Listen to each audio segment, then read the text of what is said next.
성도님들 다시 이렇게 뵐 수 있게 되어서 너무나도 감사합니다.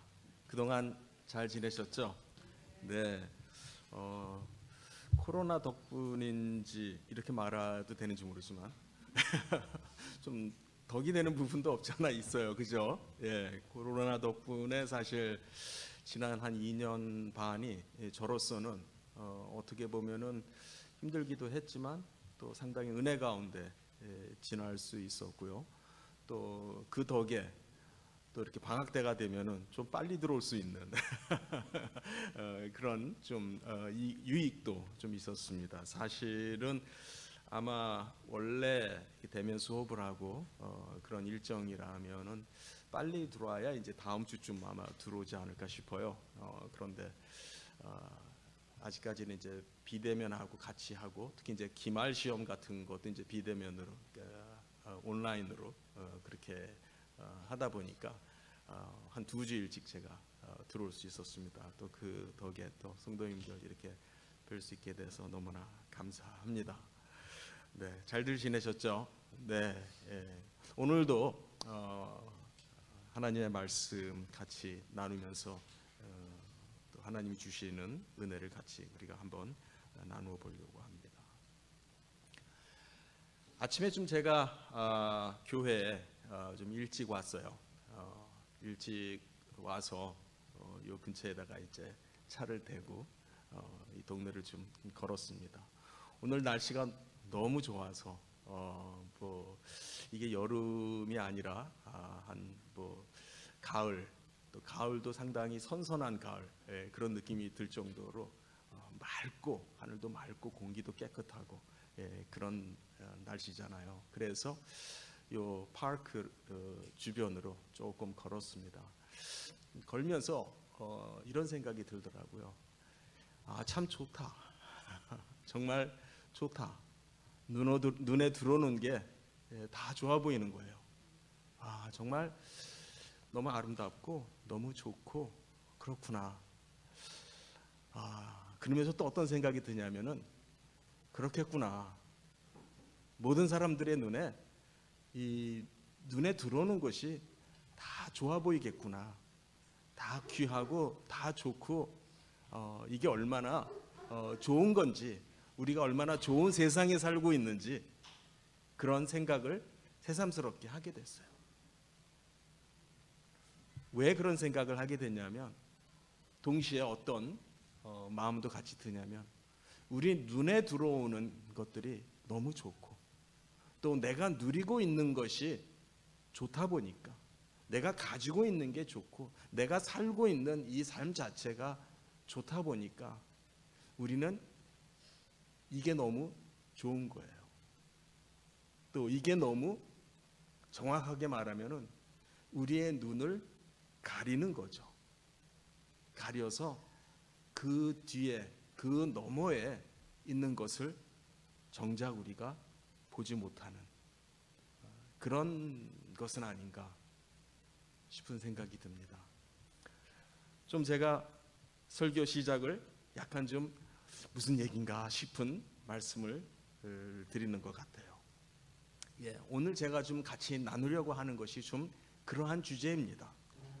주보에서 보시는 대로 오늘 설교 제목이 굉장히 난해합니다. 영원, eternity. 영원이라는 것에 대해서 여러분들 얼마만큼 생각을 해 보셨는지 모르겠어요. 이 부분에 대해서 오늘 우리가 한번 같이 생각을 해 보려고 합니다.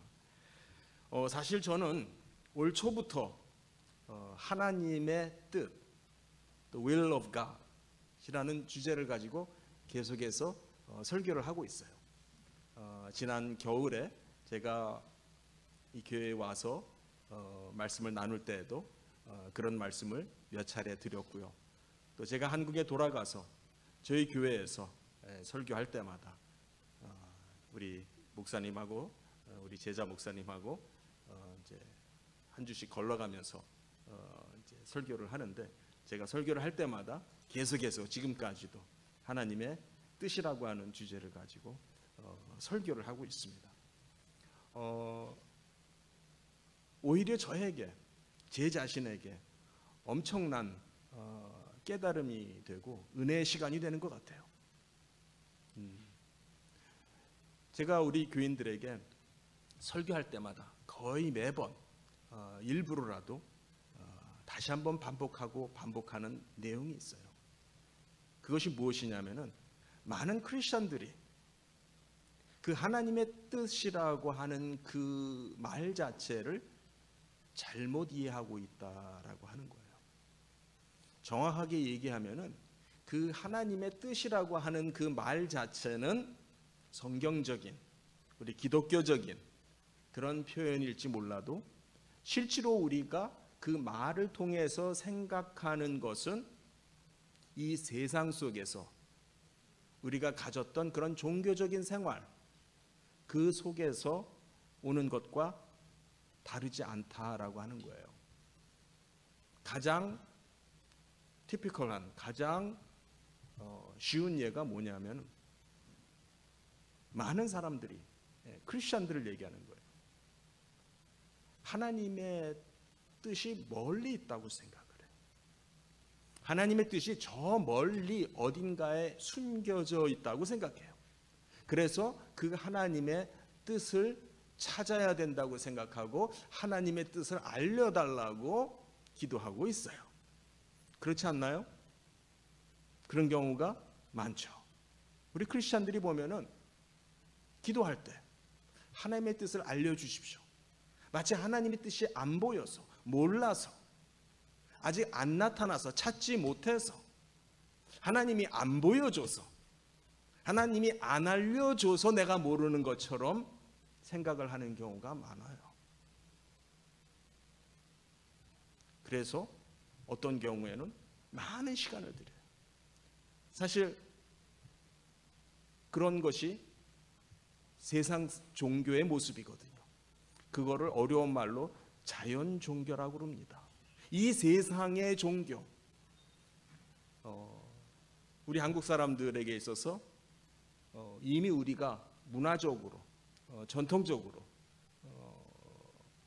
익히 이 몸에 젖어 있는 그런 종교적인 심성들, 습성들이 있어요. 가장 큰 것이 소위 그 샤머니즘이라고 하는 거예요. 네. 그 위에 불교도 들어왔고 또 유교도 있고, 그러다 보니까 우리는 하나님을 믿어도 그 기본적인 틀에서 이미 우리가 가지고 있는 어떤 그 종교적인 틀 위에서 역시 하나님을 믿어요. 그러다 보니까 그 하나님은 멀리 계신 분이에요. 그 하나님의 뜻은 우리가 잘 알지 못해서 찾아야 되고, 심지어는 한평생을 찾아도 못 찾는 것이 하나님의 뜻이라고 생각을 해요. 예, 그렇게 말하죠. 이 세상 사람들은 그렇게 말하죠. 흔히 말하는 것이 하늘의 뜻, 네, 또는 뭐 팔자, 네, 운명, 이런 등등의 말들이 있죠. 대체적으로 그 말들은 우리가 알지 못하는 그러한 의미에서 말을 하고 있어요. 아마도 그 대표적인 사례가 사도행전 17장에 나오는 그 기록일 것 같아요. 바울이 아데네를 갔어요. 그렇죠? 전도여행 중에 아데네를 갔습니다. 예. 아데는 뭐 지금도 아데네 가서 보게 되면 그렇습니다만은 굉장히 신전들이 많아요. 그렇죠? 신전들이 많고 정말 많은 신들을 섬기는 굉장히 종교적인 그러한 곳이다. 좀 더 다르게 말하면 굉장히 미신적인 곳이다, 이렇게 볼 수가 있습니다. 거기에 심지어는 알지 못하는 신에게 이렇게 새겨진 제단도 있다라고 하는 것을 바울이 얘기를 하죠. 여러분이 정말 종교성이 대단히 많은 사람입니다. 정말 아덴 하니까 냉철한 철학의 도시인 것만이 아니라 굉장히 종교적인 사람들입니다. 그런데 여러분이 그 말하는 알지 못하는 신, unknown God이 누군지 말해주겠습니다. 바로 그분이 우리를 창조하신 하나님입니다. 그분은 멀리 계시지 않습니다. 그분은 멀리 계시지 않아요. 멀리 계시지 않고 우리와 가까이 있어요. 우리가 얼마든지 찾을 수 있는 거리에 계세요. 이렇게까지 표현을 했어요. 이게 기독교인 거죠. 그런데 우리 크리스천들은 그 자체를 여전히 놓치고 살고 있습니다. 오늘 제가 지금 그 얘기를 하려고 그래요. 하나님의 뜻은 멀리 있는 것이 아니고 숨겨져 있는 것이 아니라 분명히 성경 말씀 가운데 드러나 있습니다. 우리 신명기 29장 29절 한번 같이 한번 찾아서 읽도록 하겠습니다. 신명기 29장 29절, 전에도 우리 한번 읽었던 구절입니다. 우리 한번 같이 읽도록 하겠습니다. 신명기서 29장 29절, 제 성경으로는 109쪽입니다. 구약성경 109쪽 같이 한번 읽겠습니다. 시작. 감추어진 일은 우리 하나님 여호와께 속하였거니와 나타난 일은 영원히 우리와 우리 자손에게 속하였나니 이는 우리에게 이 율법의 모든 말씀을 행하게 하려 하심이라. 네, 여기에 보면은요, 우리가 모르는 게 있어요. 우리에게 드러나 있지 않는 게 있어요. 감춰진 게 있어요. 그거는 우리가 절대 못 찾는다 이 말이에요. 그렇죠? 우리에게 감춰진 것, 숨겨진 것, 우리에게 드러나지 않은 것은 우리가 아예 알 수가 없어요. 예, 하나님의 지식 가운데 우리에게 드러나 있지 않은 것들이 있어요. 그건 너희가 무슨 수를 써도 알 수 있는 게 아니니까 그건 모르는 거야. 예, 그러니까 그거를 알려고 하지 말고, 그런데 드러나 있는 게 있어. 드러나 있는 거는 분명하게 드러나 있어. 우리와 우리 자손에게 주셨어. 그 주셨다라는 말이 뭐냐면은 바로 지금은 우리에게 이 율법의 모든 말씀, 이렇게 말했어요. 지금 이 율법이라고 하는 것은 어느 상황을 생각하시면 되냐면 바로 그 모세 시대를 생각하시면 돼요. 모세 시대와 그 시대의 이스라엘 사람들에게는 하나님의 말씀은 율법이에요. 그렇죠. 우리에게 하나님의 말씀은 성경 말씀 전체죠. 66권 성경 말씀이 전체예요. 그때 하나님의 말씀은 율법의 말씀이죠. 모세를 통해서 주시는 말씀이죠. 예. 그러니까 하나님은 뭐라고 하냐면은 내 뜻은, 내가 드러내서 알리고자 하는 것은 이 말씀을 통해서 다 드러나고 있다라고 하는 거예요. 그래서 우리와 우리의 후손들이 그것을 지키는 것이다 라고 얘기를 하고 있습니다. 이게 바로 세상의 종교와 소위 자연 종교, 뭐 샤머니즘, 불교, 유교, 뭐 힌두교, 뭐 이슬람 뭐 등등 할 것 없이 세상의 모든 종교와 하나님의 종교, 기독교와의 차이점이에요. 기독교는, 우리의 종교는, 하나님의 종교는 계시의 종교이고, 이 계시는 하나님의 말씀을 통해서 드러나 있다라고 하는 겁니다.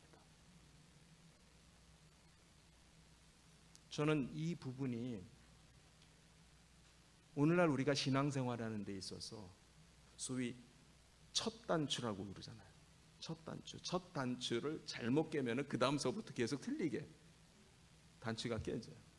그럼 다시 풀러서 처음부터 다시 해야 돼요. 그런 경험들 해보셨죠? 저는 지금 이 부분이, 하나님의 뜻은 하나님의 말씀을 통해서 드러나는구나 라고 하는 이 부분이 잘못된 사람들이 많아요. 아예 없는 경우들이 많아요. 교회를 다니는데, 예, 교회를 다녀요. 크리스찬이라고 그래요. 그런데 신앙생활은, 다시 말하면 종교생활은 이미 이전에 알고 있던 그런 종교적인 틀에서 다르지 않은 종교생활을 하는 경우가 많아요. 지난 겨울에 제가 왔을 때 사무엘상 17장에 나오는 다윗과 골리앗의 얘기를 했었습니다. 아주 오래전 얘기죠. 예, 지난 겨울에 했던 얘기예요. 뭐 기억조차 잘 안 날 거예요. 그때 제가 한 단어를 주목했어요. 영어로 말하면 tested. 우리 한글 번역으로는 그것을 익숙하다. 즉 다윗이 골리앗을 치러 나가려고 하니까 사울 왕이 뭘 하살했습니까? 자신의 그 갑옷을, 그렇죠? 투구와 이런 뭐 이렇게 갑옷을, 모든 이 장비를 주니까 소년 이 다윗이 이게 몸에 걸치니까 이게 너무 크고 안 맞겠죠. 익숙하지 않겠죠. 예. 그래서 그때 나오는 말이 뭐냐면 익숙하지 않아서. 익숙하지 않아서. 그러니까 그 말을 우리가 그냥 넘기면은 불편해서, 예, 내가 거기에 익숙하지 않아서, 편하지 않아서, 내가 그걸 잘 쓸 줄 몰라서, 그거 이상의 의미예요. 바로 그 단어가 우리가 하나님께 대하여 적응이 되어 있느냐, 또는 길들여져 있느냐, 습관화되어져 있느냐, 내가 디스플린이 되어져 있느냐, 그 의미예요.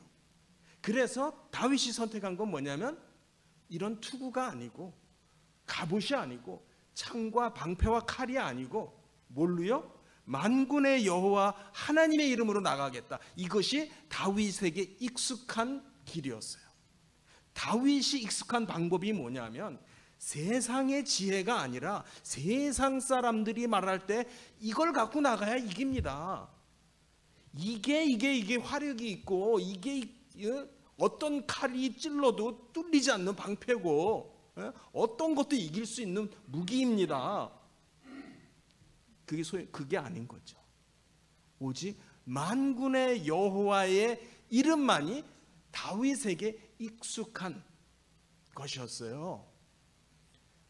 제가 여러분에게 감히 도전 드리는 것이 뭐냐면, 과연 다윗처럼 우리는 하나님의 말씀에 익숙해져 있느냐, 길들여져 있느냐, 그렇게 적응되어져 있느냐, 훈련되어져 있느냐, 디스플린 되어져 있느냐라고 하는 거예요.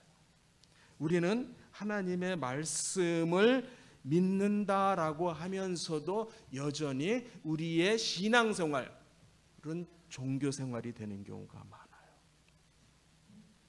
소위 자연종교, 샤머니즘. 과연 나는 하나님이 원하시는 삶을 살고 있습니까?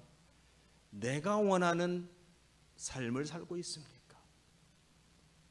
이 삶이 하나님이 주신 삶입니까? 내 인생입니까? 그렇죠? 그 얘기죠. 우리는 눈에 보이는 데서부터 눈을 띄기가 어려워요. 우리가 절대 여기에서 인정해야 되는 게 있습니다. 그게 뭐냐면 우리는 이 땅에 두 발을 딛고 사는 사람들이라고 하는 거예요. 우리는 이 땅에 살면서 우리 눈에 들어오는 걸 보면서 살고 있는 사람들이에요. 그런데 성경 말씀은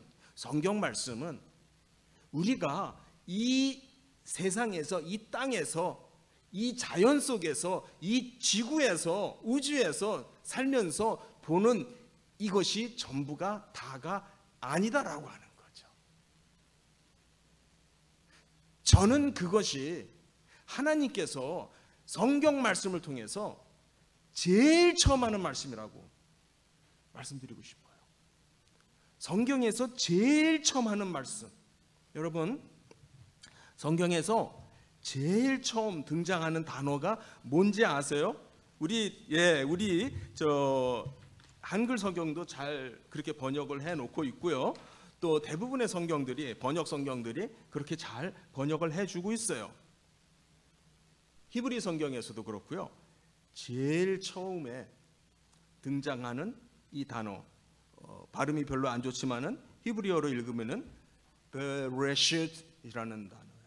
베레쉿, in the beginning. 태초에.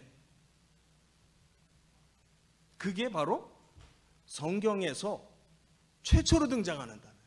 다시 말하면은 하나님이 우리에게 성경을 주셨어요. 하나님의 말씀을, 당신의 말씀을 이 성경으로 담아 주셨어요. 그런데 이 성경 속에서 하나님이 제일 처음 적은 단어, 하나님께서 제일 처음 적은 단어, 쓰신 단어, 이 단어가 뭐냐면 베레시트, 태초에라고 하는 단어예요. 우리가 하나님의 말씀에 우리가 익숙해야 되고, 길들여져야 되고, 훈련되어져야 되고요, 적응되어져야 되는데, 그러기 위해서는 우리가 하나님의 말씀을 읽어요. 그렇죠? 당연하죠. 우리가 하나님의 말씀을 읽어요. 하나님의 말씀을 읽으면서 때로는 짧은 구절을 놓고 묵상하기도 하고, 때로는 몇 장을 시간 되는 대로 많이 읽기도 하고, 좋습니다. 하나님의 말씀을 읽어요. 그런데 여기에서 저는 이 말씀을 드리고 싶어요. 우리가 하나님의 뜻을 알기 위해서는 하나님의 관점에서 성경을 읽는 훈련이 되어져야 된다라는 거예요. 저는 그것이 다윗이 길들여졌던, 익숙했던 바로 하나님의 방법, 하나님의 길, 하나님의 지혜였다라고 말씀드리고 싶어요. 우리가 성경을 읽는 데에도 성경을 우리를 위해서 읽을 때가 참 많아요. 때로는 교회를 다녀도요, 자신을 위해서 교회를 다닐 때가 있어요. 그런 사람들도 있죠. 네. 성경을 읽으면은 됐지. 성경을 읽으면은 그 자체가 너무나 거룩한 것이고 좋은 것이고 복된 것이니까 됐지. 뭐 더 이상 이르기가 쉽다는 거예요. 그게 뭐예요? 샤머니즘이에요. 성경을 읽는데 성경을 읽으면은 나한테 유익해. 이게 샤머니즘이에요. 성경을 읽으면은 그게 나한테 복이 돼. 이게 샤머니즘이에요. 자연종교예요. 성경을 왜 읽습니까? 하나님을 바라보기 위해서. 하나님을 바라보고 하나님의 말씀을, 하나님의 음성을 듣기 위해서 읽는 거예요. 즉 그분의 뜻을 알 수 있는 길로 우리에게 분명하게 제시해 주신, 정확하게 또 우리가 하나님의 뜻을, 하나님을 만나고자 할 때마다 만날 수 있는 확실한 길로 우리에게 주신 것이 바로 이 성경 말씀, 하나님의 말씀이거든요. 그런데 우리는 그걸 나의 유익을 위해서 읽어요. 그 대표적인 예가 우리가 오래전부터 해오던 큐티라고 하는 것이에요. 콰이어 타임이라고 하는 큐티. 예, 여러분들 큐티 하셔야 돼요. 하시라고 말씀을 드리는 거예요. 하시는데 바른 방법으로 하셔야 돼요. 큐티라고 하는 것이 언젠가부터 한 70년대, 80년대, 대충 한 70년대부터 나온 것 같아요. 그 큐티라는 말이. 그러면서 그 큐티가 강조했던 게 뭐냐면 하나님의 말씀을 읽고 나서는, 공부를 하고 나서는 그것이 우리의 삶에 어떻게 적용이 되는지, 우리의 삶에 적용을 시키라고 하는 훈련을 했어요. 그런데 그것이 시간이 가면서 어떻게 서서히 바뀌게 되었냐면은 하나님의 말씀이 나한테 어떤 유익을 주는지, 그래서 나에게 어떻게 적용이 되는지.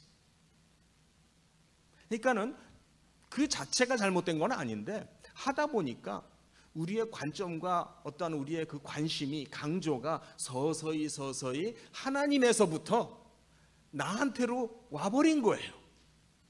그래서 성경을 읽고 묵상을 해도 나를 위해서 하기 시작을 했어요. 어느 순간부터. 요즘은 아예 그런 성경 공부가 너무나 많아요.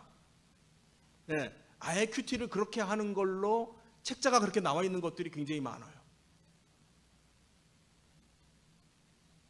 이런 것들에 대해서 저는 굉장히 경계심을 갖는 거예요. 우리가 성경을 읽더라도 하나님의 관점에서, 하나님만이 저자시거든요. 하나님이 저자세요. 그 저자의 관점에서 하나님이 이걸 책이라고 치면은, 전에도 제가 설명드렸어요. 하나님이 이 책을 저자 입장에서, 작가 입장에서 왜 이렇게 쓰셨을까? 성경책을, 이렇게 두꺼운 성경책을 쓰실 건데 펜이 나가면서 제일 처음 쓰신 단어가 뭐냐면은 태초에라고 하는 단어예요. 다시 말하면요, 하나님은 성경을 어디서부터 시작했냐면은 당신서부터 시작을 한 거예요. 당신에서부터 시작을 하는 거예요. 태초에 내가 있었고, 태초에 내가 있었다. 그리고 내가 하늘과 땅을, 천지를, 모든 것을, 우주를 만들었다. 여러분들, 이 태초에라고 하는 말을 어떻게 이해를 하세요? 많은 경우에 이 태초에라고 하는 이 말을 우리는 습관적으로 시간적인 개념으로 이해를 하고 있어요. 또 그것은 우리가 피조물이기 때문에 그렇게 할 수밖에 없는 부분도 있어요. 왜냐하면 우리는 그 시간대 이전에 소위 영원이라고 하는 것을 모르거든요. 그러니까 성경에 보면은 흔히 자주 등장하는 표현이 뭐냐면 창세 전에, 이렇게 표현이 많이 돼요. 창세 전에. 그 말이 무슨 말이냐면 하나님께서 세상을 만드시기 이전에, 그게 바로 태초죠. 만물이 있기 이전에, 그것이 이 바로 성경 처음에 등장하는, 최초에 등장하는 단어 태초에라고 하는 단어의 뜻이에요. 우리는 그 태초가 언제였는지 라는 관심보다 그 태초가 무엇인지, when보다 what에 더 관심을 가질 필요가 있어요. 왜냐하면 이 태초에라고 하는 것은 바로 하나님의 그 무엇을 말하고 있기 때문에 그래요. 바로 하나님이 누구신가라고 하는 것이 바로 이 태초에라고 하는 그 의미 속에 들어있기 때문에 그래요. 다시 한번 정리를 해보죠. 하나님께서 아담과 하와를 만드셨습니다. 하나님이 만드신 피조물이에요. 하나님께서 이 피조물을 만들자마자 제일 처음 만든 것은 빛이 있으라라고 말씀하신 거예요. 빛이 있으라라고 말씀할 때 이미 그 빛은 존재하는 순간 바로 시간과 공간, time and space가 따라가요. 빛이 있으라고 할 때 그 빛이 태초에 있었던 것이 아니고, 빛은 존재하는 순간부터 시간의 존재가 되고 공간의 존재가 돼요.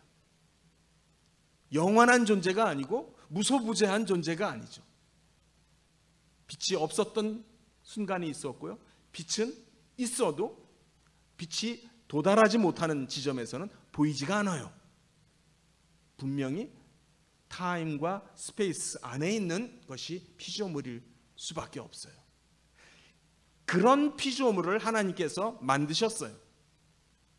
그 피조물에게 하나님께서 지금 성경 앞부분에서 처음부터 무엇을 강조해서 말씀하시고 계시냐면은 그 너머의 것이 있다라고 하는 것이. 지금 우리 눈에 들어오고 있고 지금 내가 속해 있는 이 시간과 공간이라고 하는 우리 눈에 볼 때 너무나 아름다워요. 너무나 좋아요. 행복해요. 그래서 그렇죠? 너무나 행복해요. 그런데 이게 다가 아니라 이 너머를 보라고 하나님은 말씀하시는 거예요. 그런 의미에서 에덴 동산 자체가 그렇게 만들어져 있죠. 에덴 동산 자체가. 그래서 오늘 제가 읽은 본문입니다. 2장 9절. 같이 한번 볼까요?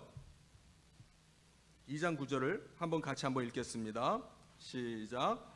여호와 하나님이 그 땅에서 보기에 아름답고 먹기에 좋은 나무가 나게 하시니 동산 가운데에는 생명나무와 선악을 알게 하는 나무도 있더라. 네, 여기에서 우리가 좀 정확하게 좀 놓치지 않고 우리가 봐야 되는 것이 있어요.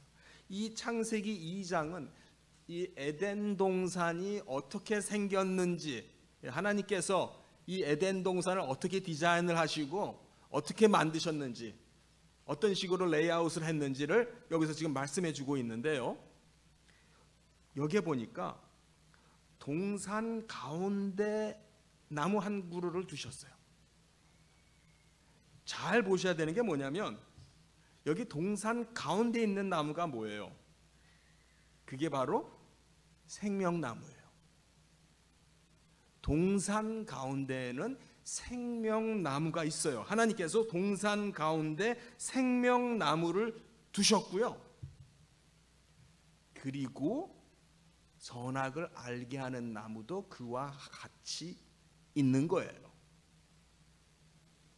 그러니까 곁다리 껴 있는 것처럼, 그러니까 여기에서 포커스가, 강조가, 시선이 어디로 가게끔 디자인이 되는 거냐면 생명나무에 가 있도록 되어 있는 거예요. 생명나무를 주목하게 하신 거예요. 그런데 이 생명나무를 이해하기 위해서 옆에 나무 하나가 더 있어요. 소위 죽음나무라고 하는 것이 있는 거예요. 물론 이 상황에는 아담과 하와가 죽음이 뭔지 몰라요.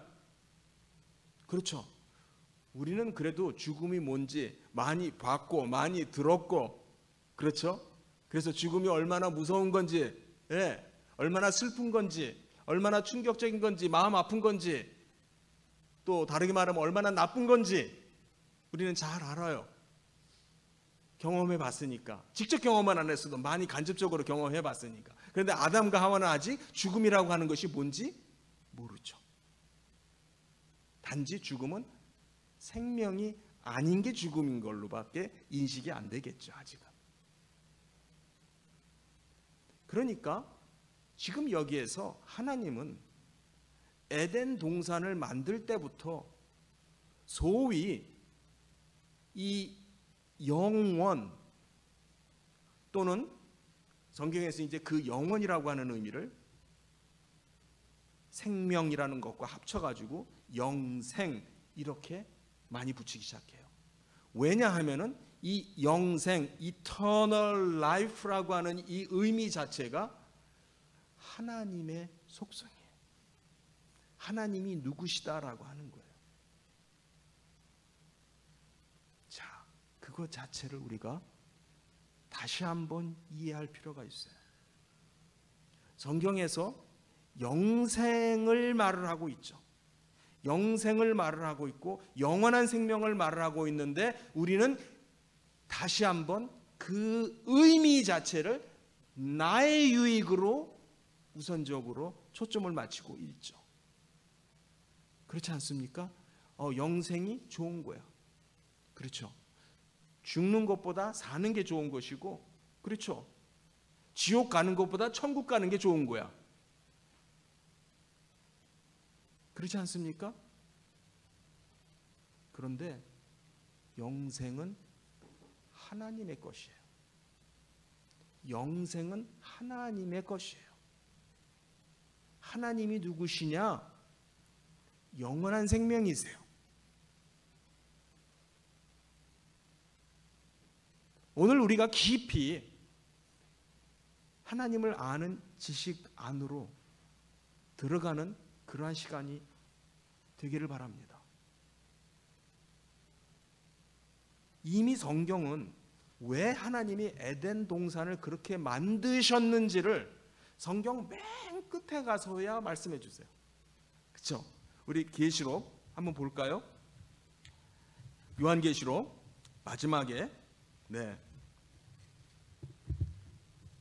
성경 맨 뒤로 가려니까 맨 앞에서 맨 뒤로 지금 가는 겁니다. 성경 맨 마지막 장 22장이 어떻게 시작되냐면요, 우리 1절과 2절 한번 같이 읽겠습니다. 시작.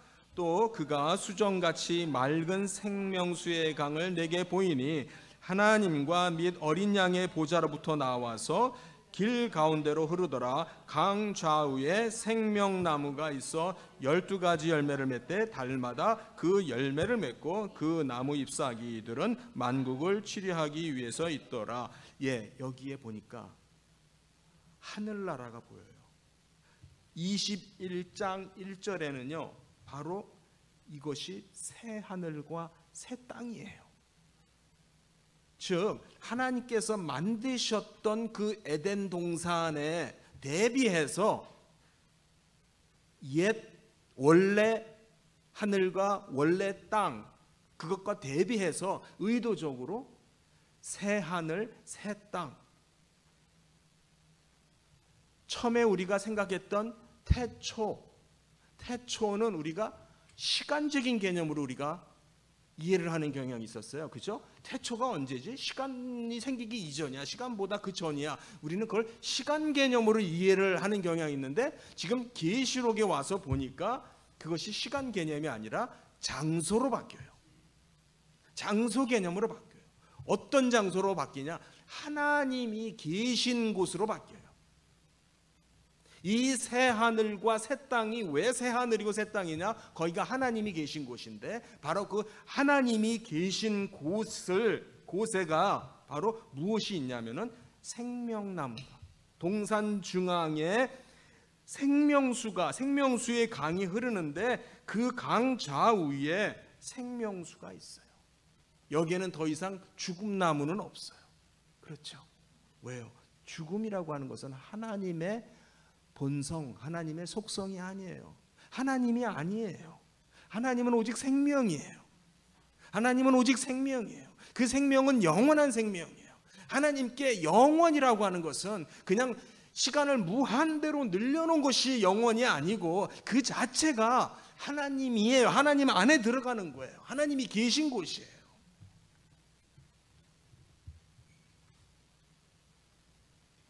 성경은 그렇게 시작을 했어요. 우리가 하나님의 뜻을 알기 위해서, 다시 말하면은 하나님의 관점에서 우리가 성경을 읽어야만 하는데, 그래서 우리가 하나님의 말씀에 익숙해야 돼요. 하나님의 말씀에 익숙하시길 바랍니다. 그러기 위해서는 우리가 절대로 하나님의 관점에서 하나님이 왜 여기에서 이 단어를 쓰셨는가, 여기에서 왜 이 말부터 하셨는가, 같은 한 문장을 말씀하셔도 왜 이 단어가 앞에 나오고 뒤에 나오지 않는가, 그런 질문을 해야 됩니다. 그래서 하나님은 뭘 말씀하시려고 하시는 건가, 뭘 강조하시려고 하시는 건가, 제일 처음에 던지신, 우리에게 주신 단어가 뭐냐면 태초에, 영원 가운데. 하나님은 원래 영원 가운데 계신 분이고 하나님은 그 바로 영원이신 거예요. 그 영원이 막연하고 뭔지 모르겠고 애매하고 모호하고 추상적인 영원이 아니라 바로 하나님이에요. 하나님이 계신 데가 영원이고 하나님의 생명이 영원이고 그분과 교제가 영원이에요. 아담과 하와를 에덴 동산에 만드셨어요. 에덴 동산이라고 하는 굉장히 좋은 동네에 살게 하셨어요. 예, 우리도 어디에 사시는지, 예, 우리 동네가 어떤 정말 예쁜 동네고 좋은 동네고, 예, 우리 다 좋은 데서 살기를 원해요. 아마 우리가 바라야 될, 우리가 아마 살 수 있는 제일 좋은 동네가 에덴이라고 하는 동네겠죠, 이 지상에서. 그런데 그 에덴 동산조차도 어떻게 보면은 아담의 눈을 가릴 수 있어요. 한번 생각해 보세요. 에덴 동산이 너무 좋아요. 너무 살기 좋아. 너무 아름답고 너무 편안하고 너무 나를 즐겁게 하고 행복하게 해요. 너무 좋아. 그러다 보면은 내 눈에 보이는 게 그거니까. 하나님은 안 보이는 분이니까 나는 내 눈에 보이는 것에 매이게 돼요. 내 눈에 보이는 것이 나를 지배하게 돼요.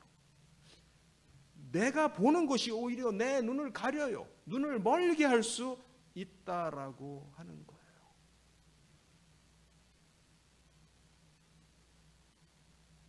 우리가 소망해야 되는 것, 우리가 바라봐야 되는 것, 우리가 깊이 잠기면서 느껴야 되는 게 바로, 다른 더 좋은 단어가 없는 것 같아요. 느껴야 된다라는 말이 썩 좋은 단어는 아니지만은 지금 우리로서는 정확하게 우리가 머리로 인지할 수 있는 내용이 아니기 때문에 때로는 느끼기도 해야 돼요. 저 하늘나라 하나님이 계신 거, 그 영원의 상태, 하늘 느끼시기 바랍니다. 그것도 축복이고 은혜라고 믿습니다. 좀 전에 우리 요한계시록 봤는데 우리 요한복음 17장 한번 가서 보겠습니다. 요한의 그 표현들이, 이건 참고적으로 여러분들이 성경을 읽으시면서 참고하시면 좋을 것 같아요. 바울은 상당히 논리적인 사람이죠. 우리 잘 아는 대로 바울의 글을 읽어보면 굉장히 신학적이고 논리적이고, 그래서 이 사람은 법을 공부한 사람이 맞다 이런 생각이 들어요. 그런데 요한의 글을 읽어보면 상당히 감성적인 부분이 있어요. 따뜻하고 가슴을 뭉클하게 하고 뜨겁게 하는 그런 부분이 있어요. 그래서 때로는 그 표현들이 직설적인 그러한 표현보다 약간 좀 은유적인, 이렇게 둘러서 말하는 그런 경향도 없지 않아 있습니다. 우리 요한복음 17장 가서 보면은요, 우리 먼저 5절을 한번 같이 읽도록 할게요. 5절, 17장 5절 있습니다. 시작. 아버지여, 창세 전에 내가 아버지와 함께 가졌던 영화로서 지금도 아버지와 함께 나를 영화롭게 하옵소서. 언제요? 창세 전에. 그때가 언제예요? 바로 그것이 in the beginning, 태초의 그때예요. 자, 좀 더 내려가서 24절 한 군데 더 봅니다. 24절 시작. 아버지여, 내게 주신 자도 나 있는 곳에 나와 함께 있어 아버지께서 창세 전부터 나를 사랑하심으로 내게 주신 나의 영광을 그들로 보게 하시기를 원하옵나이다. 아멘. 언제요? 창세 전부터. 근데 거기가 어디라고 나와요? 내가 아버지와 함께 있는 곳. 그 곳이라는 것과 그 전이라고 하는 때가 만나죠. 하나라는 거죠. 바로 창세가 내가 아버지와 함께 있는 곳입니다. 지금 이렇게 되는 거죠. 그럼 사실 논리적으로 말이 안 쳐. 하나는 시간 개념이고 하나는 장소 개념인데 그 둘이 만난다는 거예요. 같다는 거예요. 바로 그거예요. 바로 그거를 성경은 영생이라고 말하고 있어요.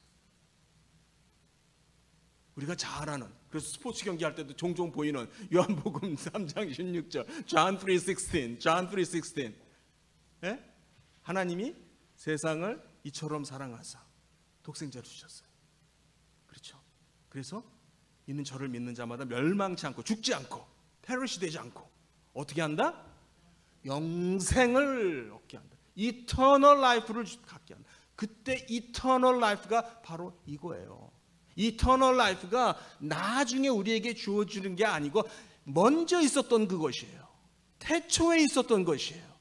바로 원래 창세 전에 아버지와 아들이 있었던 곳이에요. 그것이 영원이고 그것을 우리에게 주시겠다라고 하는 거예요. 그것이 영생이고 그것이 바로 구원이에요. 그것이 구원이에요. 우리 요한복음 3장에 가볼까요? 요한복음 3장에 가면은 니고데모가 밤에 예수님을 찾아왔어요. 예수님이 뭐라 그러냐면은 3절에 진실로 진실로 내게 이르노니 사람이 거듭나지 아니하면 하나님의 나라를 볼 수 없다라고 말합니다. 볼 수 없다. 하나님의 나라를 봐? 하나님의 나라는 보는 게 아니잖아. 그 말을 니고데모가 잘 못 알아들으니까 다시 한번 해서요.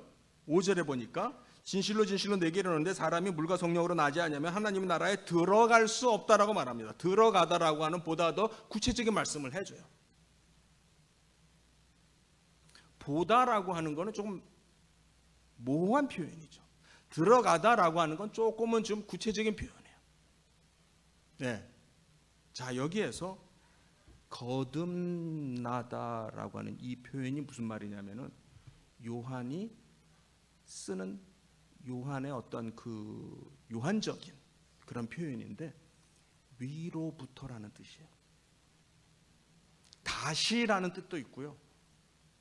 그래서 대부분의 우리가 알고 있는 성경은 다시라는 뜻으로 번역을 했어요. 근데 예수님이 쓰신 이 단어는요, 위로부터라는 뜻도 가지고 있어요. 이 단어가 다시 어디에 등장하냐면 한 장 넘기시면은 31절에 등장해요. 거기에는 우리 성경이 이 똑같은 단어를 위로부터 오시는 이 이렇게 번역을 했어요. 헬라어로 아노텐이라고 하는 단어인데 앞에서는 거듭이라는 뜻으로 번역을 했어요. 대부분의 영어성이 다 그렇게 번역을 했어요. 그런데 31절에서는 똑같은 단어를 위로부터라고 번역을 해주고 있어요. 그리고 31절 계속 보시면은 위로부터 오시는 이, 그가 누구냐면은 하늘로부터 오시는 이. 위와 하늘 같은 말이죠. 하나님이 계신 그곳 또는 하나님의 나라, 그렇죠. 하나님의 세상. 성경은 이렇게 이런 단어들을 사용을 하세요. 위로부터 하늘, 때로는 하나님께로부터, 하나님께로 난 자, 이런 표현. 36절 마저 한번 더 볼게요. 36절 보면은요, 그래서 위로부터 오시는 이로 말미암아서 아들을 믿는 자에게는 영생이 있고 아들에게 순종하지 아니하는 자는 영생을 보지 못한다라고 말합니다. 다시 보다라고 하는 단어가 등장하래요. 이 단어는 그냥 은유의, 상징의, 수사적인 단어이기만 할까요? 여러분 어떻게 생각하세요? 하나님의 나라는 보면은 안 되나요? 하나님의 나라는 다시 말하면은 하나님의 그 영원하심을 우리가 전혀 볼 수는 없는 건데, 다시 말해서 느낄 수 없는 건데, 머리로 이해하지 않으면은 우리가 알 수 없는 건데 그냥 그렇게 수사적으로 말을 그렇게 하는 거야 라고만 우리가 스스로를 그렇게 정리해야만 할까요? 우리 아무도 영원히 뭔지를 말로, 머리로 정확하게 말할 수 있는 사람은 한 사람도 없어요. 그렇죠? 영원이 뭔지. 왜냐하면 영원은 하나님의 것이에요. 하나님이 누구시냐라고 하는, 그분이 누구시냐라고 하는 문제이고, 그분이 계신 곳이 영원이고, 그래서 그분이 계시기 때문에 거기가 하늘이고 천국이고 영생인 거예요. 거기가 하나님의 나라라고 하는 거죠. 요한은 어느 다른 표현보다도 여기에서 대표적으로 우리가 예수 그리스도를 모르면은 그 하나님의 나라를 보지 못해. 언제 봐요? 죽고 나중에 하늘나라 가면 하늘나라 볼 수 있다는 얘기일까요? 아니요, 지금 얘기를 말하는 거예요. 여기에 진리가 있어요. 사랑하는 성도님들, 여기에 내 마음을 쏟으시기 바랍니다.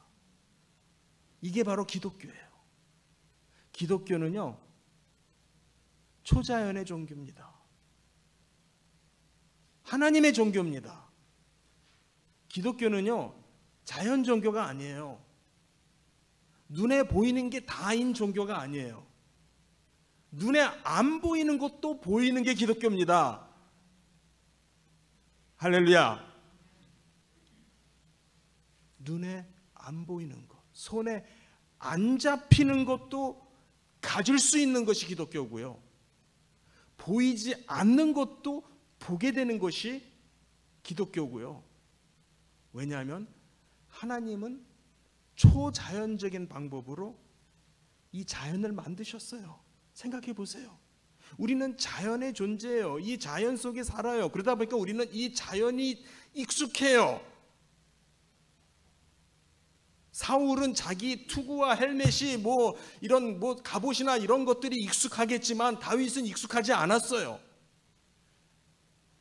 이 자연 가운데, 이 창조 가운데 사는 사람들은 이 창조가 익숙하고, 이 자연이 익숙하고, 물질이 익숙하고, 부와 영화가 익숙해요. 물질이 익숙하고 돈이 익숙해요.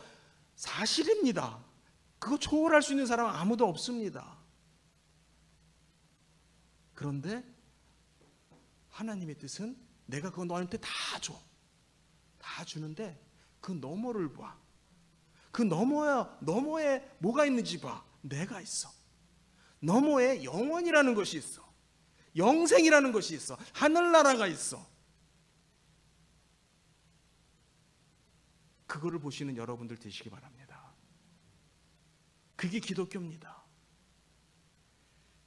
샤머니즘적인 종교 생활에서 우리는 벗어나야 돼요. 절대 거기에 매이면 안 됩니다. 그럼 우리는 너무나 많은 것을 놓치는 거예요. 잃는 거예요.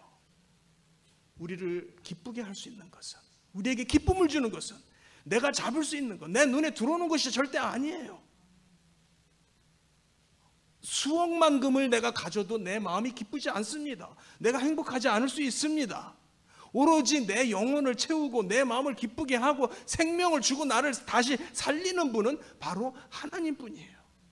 바로 예수 그리스도를 통해서 그 영원에 동참하게 될 때에 그 영원을 누리는 것이 바로 우리에게 복인 줄 믿습니다.